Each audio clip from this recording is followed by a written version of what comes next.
welcome back to my channel, Alexxx. Remember to subscribe if you're new here. Check out the links in the description down below to my eBay, Poshmark, and Instagram. And okay, today I just have a little short, hopefully, story time of a near-death experience. No, I'm joking. So I was driving, and I guess I would like to say I do live in one of the most dangerous cities in the United States, according to like people who make lists on Google or whatever. So I'm like top 5 most dangerous cities.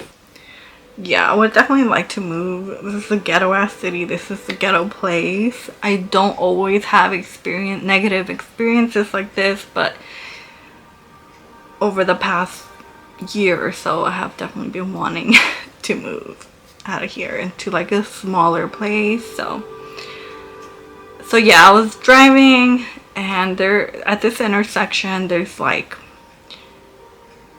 a stop sign. I'm at a stop sign. That way to my left, a few feet away, there's a freeway exit where they can go straight back into the freeway, turn left, or turn right towards where my stop sign is at, right? Like this way. So from where I am, I can see the cars yielded or stopped at the freeway exit. Somebody at the stop sign tries to run me off. So I turn after stopping, and quickly this person in a white car, that I did see the tip of the car that were stopped when I turned, they quickly catch up to me. Okay, and like honk, and then I'm gonna turn at the very first light towards a grocery store here in town. And so I'm already in the left lane. I have to switch one more time towards the very left lane to turn to go into the grocery store.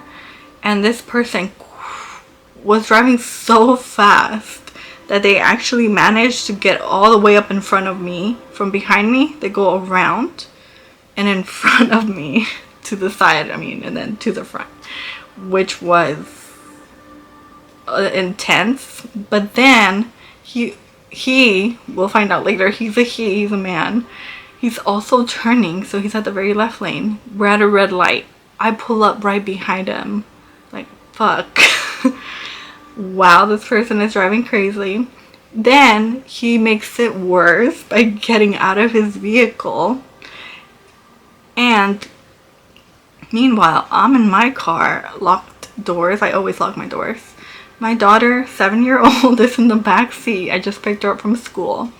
Okay, I'm like, what is he gonna do? I'm like, oh my god, just staring at him like this, like in shock that he's actually out of his car. He's actually screaming curse slurs, all kinds of names. My daughter's hearing it. I should have put the radio up.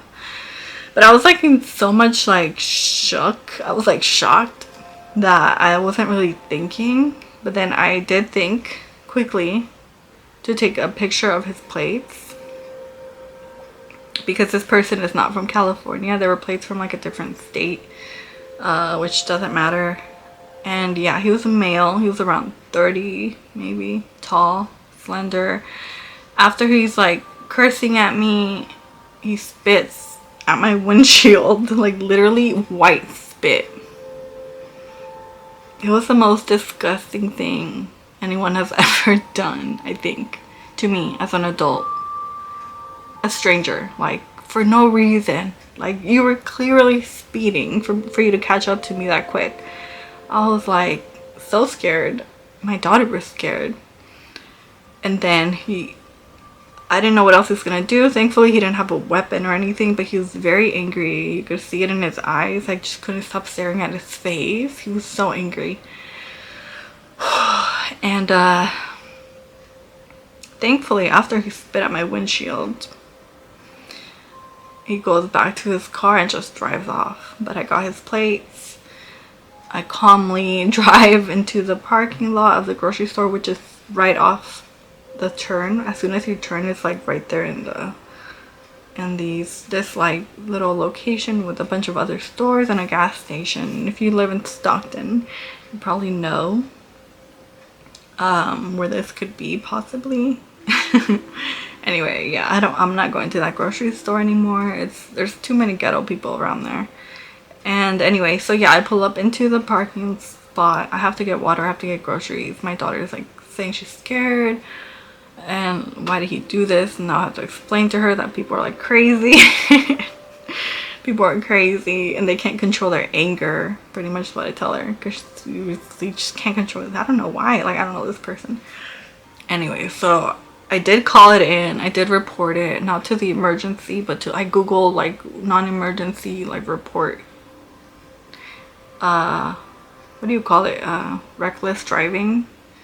I explained it to her as best as I could. Thankfully, I didn't cry or anything, because I usually cry when I feel like very intense.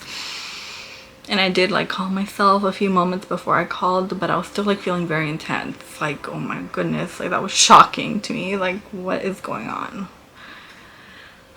And so yeah, I reported exactly like it happened. Like, I just told you guys, and they asked for me to describe the person, and I do. And they're like, do you want the cops to contact you? And I'm like, no, I just wanted to report it because it was like very scary and like dangerous, and I don't know who that person is or what they may have, may or may not have. Like, I don't know. I didn't see any weapons, so they did ask me if he had a weapon, and I was like, I don't know, I didn't see one. But yeah, so luckily I did get the license plate, and I hope that he got like a ticket or something, because there has to be some sort of consequence for acting like an animal, especially when like I get cut off too. It happens. Like, some people are in a hurry and they're just not paying attention and they go into your lane, so you have to be driving on the defensive, which I do sometimes. Most of the time. There's sometimes when I'm just like, how did I get here? But yeah, that was really scary. And I just want to remind people to be more self-aware and to try to control your emotions, because I think a lot of people in prison and jail are there because they can't control their feelings. They can't, you know, anger is a feeling, and men especially need to control their feelings because they are men. So they are held at a higher level of like, you should be able to like restrain yourself. You don't bleed once a month. You don't have all the hormones that I have. You're stronger. You're scarier when you act like that than a female is. Like, sure, nobody should act like that, but men especially, in my opinion. That's just what I believe. Like, that's just not cool. Like, not cool at all. And so yeah, I don't know what happened. Like, maybe I've been watching too much true crime. I'm trying to think what attracted that to me. Like, what? Because I didn't cut him off. Like, he was literally over there, stopped at the freeway exit, but he was clearly in a hurry, and I was in a place where he wanted to be, and I'm just like, what's the point? Like, we're eventually gonna get to where we're going. There's no need to like cut people off, try to cause an accident. Thankfully I was able to brake in time. I was not speeding. So but yeah, be careful out there, and go and shop my store and my eBay and my Poshmark if you can, because I really want to move out of here. But yes, that happened. And for the most part, this is actually the first time that a man has been aggressive towards me. That's aggression. I don't care what you say. Just because somebody doesn't touch you doesn't mean they're not. If they're screaming at the top of their lungs, I could hear him. My windows were up. He was cursing at me.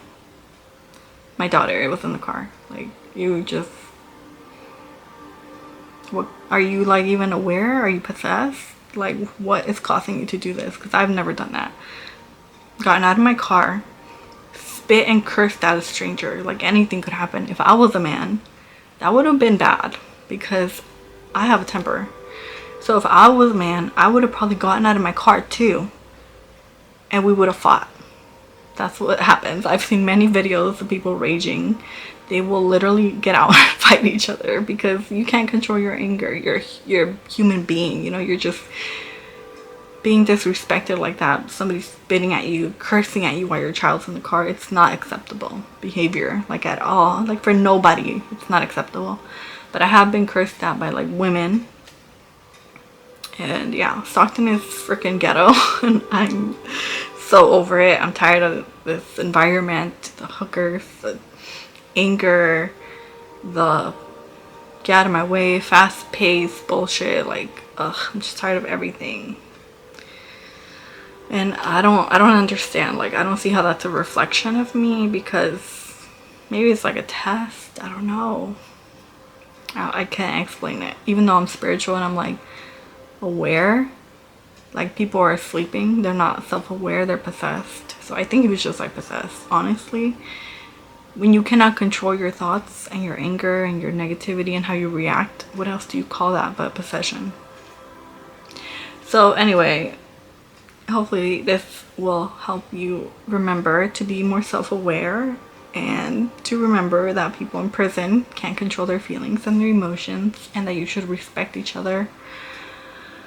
Even if you don't know one another, still respect each other, and don't let gender, politics, what else? Whatever stupid shit, race, split you from, yeah, don't let all of that stuff divide you, and just like realize that we're in this together. And you're just making it harder for other people with your negativity, and we really don't need that when we already have other beings trying to poison us and take away our freedom. So yeah, that's something to think about. That's definitely something to think about. Just getting more deep into, like, all the things that are dividing people are just so stupid, and they're there for a reason, because divided we're weaker.